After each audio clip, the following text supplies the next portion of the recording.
शामली के झिंझाना थाना क्षेत्र के रंगाना गांव के पास बुधवार को थाना झिंझाना, बाबरी पुलिस और स्वाट टीम की संयुक्त कार्रवाई में पुलिस और बदमाशों के बीच मुठभेड़ हो गई।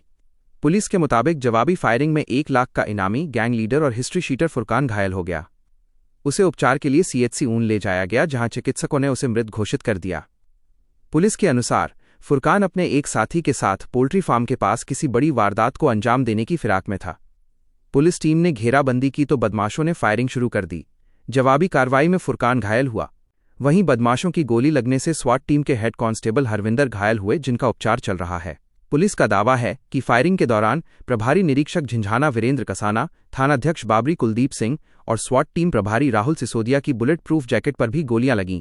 हालांकि तीनों अधिकारी सुरक्षित रहे। मौके से पुलिस ने 9 mm कार्बाइन, 9 mm पिस्टल, 19 जिंदा कारतूस, 10 खोखे, 9600 नकद और बिना नंबर की स्प्लेंडर मोटरसाइकिल बरामद करने का दावा किया है। फुरकान का एक साथी गन्ने के खेतों का फायदा उठाकर फरार हो गया, जिसकी तलाश में पुलिस कॉम्बिंग कर रही है। पुलिस के मुताबिक फुरकान के खिलाफ शामली, सहारनपुर और बागपत में लूट, डकैती, हत्या के प्रयास, रंगदारी और एनडीपीएस एक्ट समेत 24 मुकदमे दर्ज थे। वो कैराना थाने का हिस्ट्री शीटर और गैंग लीडर था। अपर पुलिस महानिदेशक मेरठ जोन की ओर से उस पर 1 लाख का इनाम घोषित था। मारा गया सर, क्या पूरा मामला?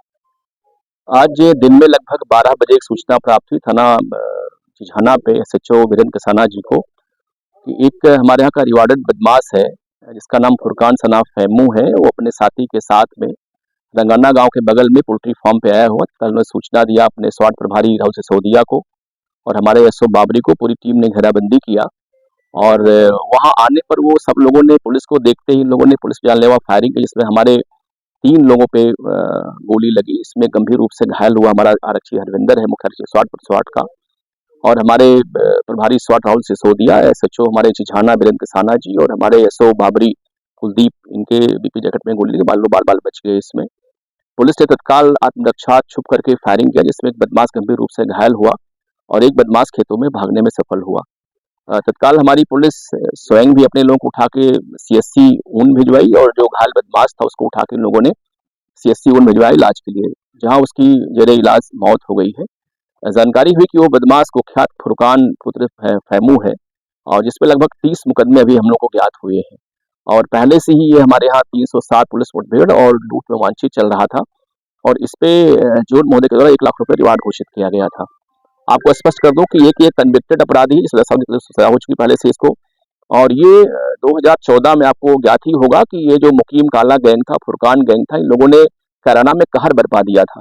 इसमें 10 दिन के अंदर लोगों 3 व्यापारी की हत्या की रंगदारी मांगने के चक्कर में, और उसी के बाद कैराना से पलायन आरंभ हुआ था। इस मामले को बहुत ही जोर से उठाया गया था और इसके पश्चात माननीय मुख्यमंत्री महोदय जब सत्ता में आए तो उनको यहाँ आना पड़ा था। वो परिवार में गए भी थे और इसके बाद पलायन यहाँ रुका था। एक बड़ा अपराधी हमारे जनपद में बचा हुआ था ये। इसके पास से मौके पर एक कार्बाइन बरामद हुई है और एक पिस्टल 9 mm की है, करीब 20-22 जिंदा कारतूस है, करीब 15 खोखा कारतूस इसके पास से है। एक बाइक बरामद हुई है और वो बाइक जो है जिसपे नंबर प्लेट नहीं है। तो एक बड़ा कुख्यात अपराधी है और आपको बता दूं कि 13 अगस्त को ये सरेआम कैराना के चौक बाजार जाकर के इसने विनोद नाम के व्यापारी को गोली मारी, जिसकी मौत हो गई थी और तब से ही इसमें पलायन आरंभ हुआ था।